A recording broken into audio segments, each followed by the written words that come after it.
que nem o respeito que as pessoas tinham por ele, nem o prestígio que ele tinha, ou a honra que ele tinha, podiam fazer com que ele fosse curado da lepra.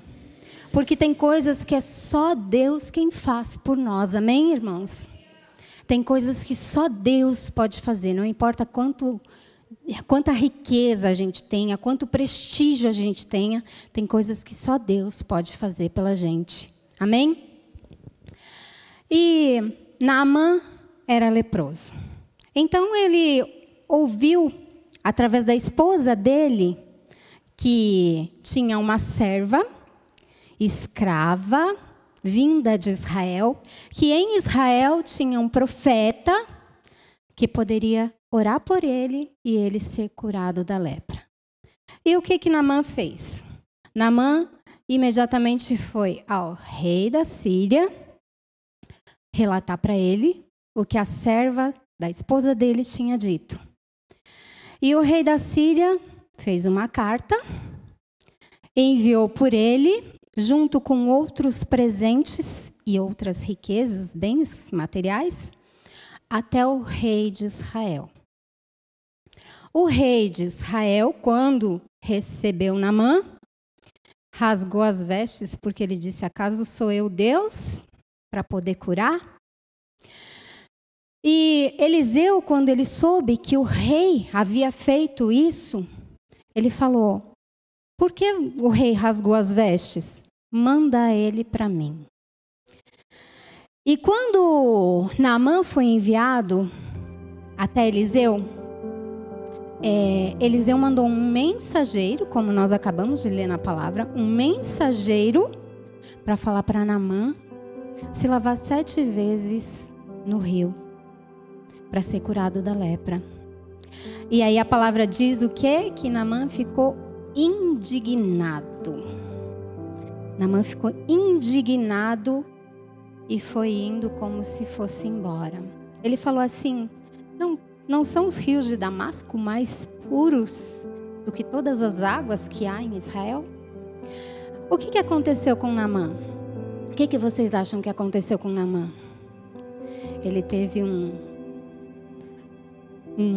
ego ferido. Ele teve o orgulho dele ferido. Ele achou que ele não havia sido tratado com a honra que lhe era devida, porque ele era um capitão do exército, ele era um homem honrado.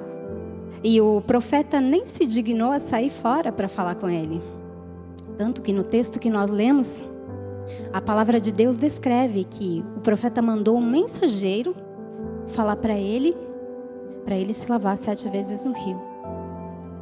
E o orgulho de Naamã, o ego ferido de Naamã, quase fez ele perder a bênção que ele foi buscar. E o Senhor, Ele quer falar conosco a respeito disso essa noite, amém, irmãos? Hoje é um culto de libertação e o Senhor quer nos fazer refletir a respeito da história de Naamã. Naamã, ele precisava ser curado da lepra, mas ele precisava ser liberto também do orgulho. Às vezes o orgulho nos impede de recebermos grandes coisas de Deus, ou de termos relacionamentos com as pessoas que podem ser bênção para a nossa vida. Naamã era um homem honrado, respeitado, de muito prestígio, mas como nós lemos na palavra de Deus, ele precisou da ajuda de uma serva que era escrava para poder saber aonde ele poderia buscar a bênção. E ele quase perdeu essa bênção por causa do orgulho. Só que Deus é misericordioso, amém? Deus é muito misericordioso. Tanto foi com Naamã como Ele é conosco. E aí a palavra de Deus diz que, continuando a leitura no versículo 13, diz assim: então chegaram-se a ele os seus servos e lhe falaram e disseram: meu pai, se o profeta te dissesse alguma coisa grande, porventura não a farias? Quanto mais dizendo-te, lava-te e ficarás purificado. E então Naamã entendeu. E aí ele desceu e mergulhou no Jordão 7 vezes, conforme a palavra do homem de Deus, e a sua carne tornou-se como a carne de um menino e ficou purificado. Quando os servos de Naamã, e novamente Deus usa pessoas abaixo dele, servos, quando ele ouviu os servos que falaram para ele: olha, não foi nada tão difícil o que o profeta te pediu. E ele resolveu se humilhar e obedecer a palavra que ele tinha ouvido, obedecer a orientação que ele tinha recebido. Ele foi curado. Ele recebeu aquilo que ele tinha ido buscar. E a palavra de Deus diz também que quando começa a falar a respeito de Naamã, a palavra de Deus diz que Naamã era, no versículo 1 do capítulo 5, diz que Naamã era capitão do exército do rei da Síria, era um homem grande diante do seu senhor e de muito respeito, porque por ele, o Senhor dera livramento aos sírios. E era este homem herói valoroso, porém leproso. O Senhor, ele conhecia Naamã, não conhecia? Ele conhecia Naamã. Ele usou a vida de Naamã para fazer a vontade dele. E por ele, através de Naamã, abençoar o povo da Síria. E a palavra de Deus, ela não deixa claro se esse orgulho que Naamã sentia era um orgulho visível, esse ego aguçado era um ego visível, ou se era sutil. E às vezes a gente tem coisas dentro do nosso coração que a gente nem percebe que está lá dentro. Basta uma situação que dispare um gatilho para a gente perceber o que está dentro do nosso coração. Naamã, ele precisou da ajuda de pessoas abaixo dele para alcançar aquilo que era a maior necessidade dele naquele momento, que era a cura. E Deus, ele conhece as nossas vidas, Ele conhece a cada um de nós melhor do que nós mesmos, amém? Amém? E Ele sabe aonde Ele precisa trabalhar, para que nós nos tornemos aquilo que Ele intentou para as nossas vidas, a nossa melhor versão, para que Ele possa trabalhar em nós e através de nós. E em 1 Samuel 16, no versículo 7, a palavra de Deus diz que Deus olha para o nosso coração. O Senhor olha o que está dentro do seu coração. E o coração aqui, eu quero que todos entendam que não é o coração no sentido real, mas é o cerne da nossa inteligência, dos nossos sentimentos e das nossas vontades. E o Senhor, Ele trabalha para mudar aquilo que precisa ser mudado dentro do nosso coração. Naamã, se nós continuarmos a ler o texto, a gente vai ver que ele não teve dificuldade para largar a idolatria. Porque logo depois que ele foi curado, ele voltou até o profeta e ele disse: olha, me perdoa se eu for até a casa do Deus lá do rei e tiver que me curvar, porque eu acompanho o rei. Olha, eu quero um pouquinho da terra daqui, porque nunca mais eu vou oferecer o holocausto, o sacrifício, se não for para o rei.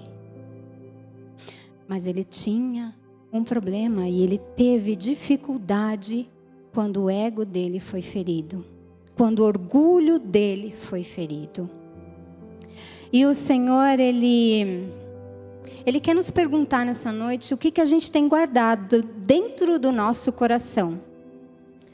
Coração, o centro da nossa inteligência, dos nossos desejos e das nossas vontades. O que a gente tem guardado dentro do nosso coração? eu quero usar uma analogia para a gente poder entender melhor o que Deus quer falar conosco nessa noite. Nosso coração, ele pode ser comparado com uma casa grande, com vários cômodos. E aí, quando a gente entrega a nossa vida para Jesus, Deus entra nessa casa, que é o nosso coração, e Ele vai fazendo uma faxina, Ele vai limpando todas as coisas, porque a casa está suja, porque nós nos sujamos no pecado. E Ele vai fazendo uma limpeza nessa casa. Mas aí, quando nós alimentamos sentimentos como o orgulho, ou como ressentimentos de alguém, ou raiva, é como se a gente deixasse um quartinho da bagunça lá no fundo, sabe? E deixasse trancado, cheio de coisa entulhada. E aquilo começasse a cheirar mal. Só que nem para Deus a gente dá a chave daquele quartinho para Ele abrir e limpar aquilo lá. E a gente mantém trancado e aquilo vai cheirando mal e vai contaminando a casa inteira. O Senhor, Ele quer ter acesso a todos os cômodos da casa. Ele quer fazer uma limpeza total na nossa vida e no nosso coração. E eu li algo esses dias, porque o Senhor sempre vai dando trechos da palavra, né? Daquilo que Ele quer que a gente fale. E no texto que eu li dizia assim, eu desconheço a autoria, tá? Porque tinha 2 nomes e eu não vou citar o nome para não errar quem foi o autor. E dizia assim, um cristão, ele não pode justificar um comportamento dizendo, esse é o meu jeito e pronto. Porque você não foi chamado para ser do seu jeito. Você foi chamado para ser do jeito de Cristo. Do jeito de Jesus. E se a gente for do nosso próprio jeito, o Senhor não vai ter a liberdade que Ele precisa para trabalhar na casa inteira e transformar aquilo que precisa ser transformado. Amém? E nós, como servos do Senhor, precisamos entregar o nosso coração para o Senhor. Porque o Senhor pede para nós o nosso coração. Em Provérbios, no capítulo 23, versículo 26, o Senhor fala, dá-me, filho meu, o teu coração. O Senhor te pede o teu coração, para que Ele possa trabalhar, para que Ele possa mudar tudo aquilo que precisa ser mudado. Para que você se transforme num canal de bênção. Davi, ele entendia isso. E ele pecou. Ele errou. Só que ele sabia que ele precisava entregar a chave do quartinho e da casa inteira para o Senhor. E no Salmo 51 ele diz assim, no versículo 10. Cria em mim, ó Deus, um coração puro. E renova em mim um espírito reto. Nós precisamos fazer a mesma coisa. Porque às vezes a gente acha que nem precisa mudar nada. Mas aí uma situação vem e desencadeia uma reação que não está de acordo com a vontade de Deus. E aí nós desagradamos a Deus. Mas a palavra de Deus também, ela relata um fato exatamente o oposto de Naamã. E aí a gente pode perceber a diferença de quando o orgulho toma conta da gente e quando a gente toma uma atitude de humildade perante o Senhor. Está lá em Mateus, no capítulo 15. Diz assim a palavra de Deus. E eis que uma mulher cananeia, que saíra daquelas cercanias, clamou dizendo, Senhor, filho de Davi, tem misericórdia de mim, que minha filha está miseravelmente endemoniada. Mas ele não lhe respondeu palavra. E os seus discípulos, chegando ao pé dele, rogaram-lhe, dizendo: despede-a, que vem gritando atrás de nós. E ele respondendo disse: eu não fui enviado senão as ovelhas perdidas da casa de Israel. Essa mulher cananeia, como Naamã, ela tinha um grande problema. A sua filha estava endemoniada. E ela foi pedir ajuda de Jesus. Só que Jesus, ele a tratou de uma forma que a gente não vê ele tratando mais ninguém na palavra de Deus. E ela tem muitas interpretações para esse texto e muitas explicações. Mas como a palavra de Deus não deixa claro qual foi o motivo do tratamento que Jesus deu para essa mulher, eu prefiro só falar a respeito do que ela recebeu. Primeiro, ela foi ignorada, porque Jesus não respondeu palavra nenhuma para ela. E depois ela foi, como diríamos, um pouco humilhada. Porque Jesus falou assim: olha, não convém. Ela estava desesperada, ela estava precisando de ajuda. Ela estava precisando da cura para a filha dela, que a filha dela fosse liberta. E Jesus falou assim: não convém tirar o pão dos filhos para dar aos cachorrinhos.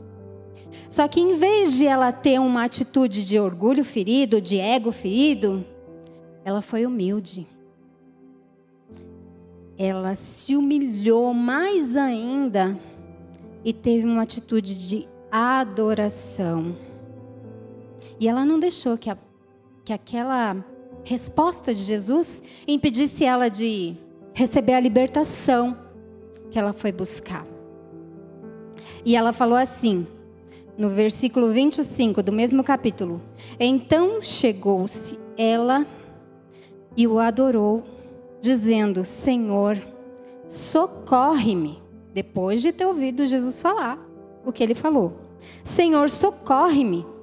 Ele, porém, respondendo, disse: não é bom pegar no pão dos filhos e deitá-lo aos cachorrinhos. E ela disse: sim, Senhor, mas também os cachorrinhos comem das migalhas que caem da mesa dos seus senhores. Ela teve uma atitude diferente, não teve? De Naamã. Naamã precisou da ajuda de outras pessoas para ele cair em si e se humilhar. Mas ela não. Ela adorou ao Senhor e se humilhou. Falou assim: mas até os cachorrinhos comem das migalhas que caem da mesa dos seus senhores. E ela serviu de exemplo para outras pessoas. Porque ela recebeu um testemunho do próprio Jesus. Quando você se humilha, seja no trabalho, seja nos relacionamentos, seja no campo espiritual, o Senhor, Ele te honra. A honra que você às vezes pode não receber das pessoas, você recebe do Senhor. O Senhor se encarrega de fazer justiça, de te dar honra devida. E Jesus disse para ela, no versículo 28, então respondeu Jesus e disse-lhe: ó mulher, grande é a tua fé. Seja isto feito para contigo como tu desejas. E desde aquela hora, a sua filha ficou sã. E eu quero te fazer refletir nessa noite, porque a palavra de Deus, ela nos confronta, amém? Ela nos confronta para ela nos deixar, nos tornar melhores. O Senhor, Ele faz todas as coisas para o nosso bem. Não é para nos ferir ou para nos machucar. Não, é para que nós sejamos edificados, transformados e mudados naquilo que o Senhor deseja que nós sejamos. E se fosse você no lugar dessa mulher? Se você estivesse desesperado, precisando da ajuda de Jesus e recebesse dele uma resposta, como ele deu para aquela mulher? Eu gostaria que você analisasse o seu coração nessa noite e respondesse para o Senhor, não para mim. Como seria a sua reação? E eu não falo só de orgulho, eu falo de, às vezes, raiva, ressentimento, rancor. Ou a gente fica decepcionado, às vezes, quando as pessoas não dão pra gente aquilo que a gente acha que merecia. Como está o seu coração? Cheio de quê? Do que você tem alimentado o seu coração? E é interessante, sabe? Porque Jesus, antes dele encontrar com essa mulher cananeia, ele disse algo para os seus discípulos, que se encontra em Mateus, no capítulo 15, versículo 19. Jesus disse assim: porque do coração procedem os maus pensamentos, mortes, adultérios, fornicação, furtos, falsos testemunhos e blasfêmias. Como está a casa que é o seu coração? Você deu todas as chaves para Jesus? Ele tem acesso a todos os cômodos? Ou tem algum cômodo ainda que precisa ser aberto para que ele faça uma limpeza e te transforme naquilo que ele quer que você seja? Exemplo, como a mulher cananeia foi. Tem muitos, a palavra de Deus diz que Jesus fez muitos sinais, curou muitas pessoas, mas nem todos estão relatados na palavra de Deus. E a passagem da mulher cananeia está relatada, a passagem de Naamã está relatada.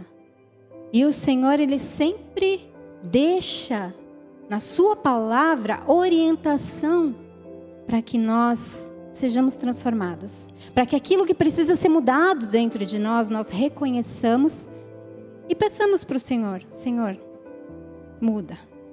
Senhor, eis-me aqui, toma o meu coração nas tuas mãos. Me transforma segundo a tua vontade. Muda aquilo que precisa ser mudado. Porque a gente às vezes acha que está tudo bem e não está. O Senhor enxerga lá dentro. O Senhor enxerga aquilo que a gente não consegue enxergar muitas vezes. E quando nós damos liberdade para o Senhor trabalhar, Ele vem e transforma a nossa vida por completo. Amém? E nos transforma na nossa melhor versão. A versão que é a imagem e semelhança do Senhor. Amém? Vamos nos colocar de pé e vamos orar. E eu queria pedir para você, nesse momento, fechar os teus olhos e falar com o Senhor. É entre você e Deus. Falar com o Senhor sobre aquilo que está no teu coração. O que está dentro do teu coração que o Senhor ainda precisa transformar? Que você olhe para dentro de você e fale com o Senhor. Amém? Senhor, meu Deus e meu Pai, eu te agradeço porque essa é a tua palavra, meu Deus. A tua palavra transforma, a tua palavra purifica, a tua palavra muda, Senhor. A tua palavra nos confronta, meu Deus, mas para nos tornar melhores, meu Pai, porque a tua vontade é que nós sejamos abençoados, Senhor. A tua vontade é que nós tenhamos o melhor dessa terra, mas tem coisas que nos impedem, Senhor, de ter aquilo que o Senhor já preparou para nós, meu Deus. Ah, Deus Todo-Poderoso, e nós precisamos ser libertos, Senhor, de sentimentos, Senhor, que não te agradam, de sentimentos que nos fazem andar em direção oposta ao caminho que o Senhor traçou para nós, meu Deus. Em nome de Jesus, Senhor. Ah, Deus Todo-Poderoso, que o Senhor possa tirar o orgulho do nosso coração, o ego ferido, a soberba, a raiva, o ressentimento, meu Deus, e nos transformar, meu Pai. Ah, Deus Todo-Poderoso, quantos relacionamentos se rompem por falta de amor, de humildade, Senhor, de reconhecer, Senhor, que às vezes basta uma atitude diferente para tudo mudar. Mas o Senhor é aquele que nos orienta, meu Deus, porque o Senhor quer o nosso bem. Então nos transforma, meu Deus, nessa noite, segundo a tua vontade, meu Pai. Muda aquilo que precisa ser mudado, meu Deus. Fala a cada coração, meu Pai. Em nome de Jesus eu te peço, meu Deus, aqueles que estão assistindo pela live, meu Pai. Ou aqueles que vão assistir depois, meu Deus. Ah, Senhor, o Senhor fala a cada coração segundo a tua vontade, meu Pai. Fala, Senhor, fala poderosamente, meu Deus. Não te detenhas, meu Pai. Muda, Senhor, porque o Senhor quer nos transformar cada dia mais a tua imagem e semelhança. Nos transforma, que nós demos ao Senhor a liberdade para fazer aquilo que precisa ser feito em nome de Jesus. Amém. Amém? Deus abençoe. Chamar a pastora Cibele. Podem se sentar.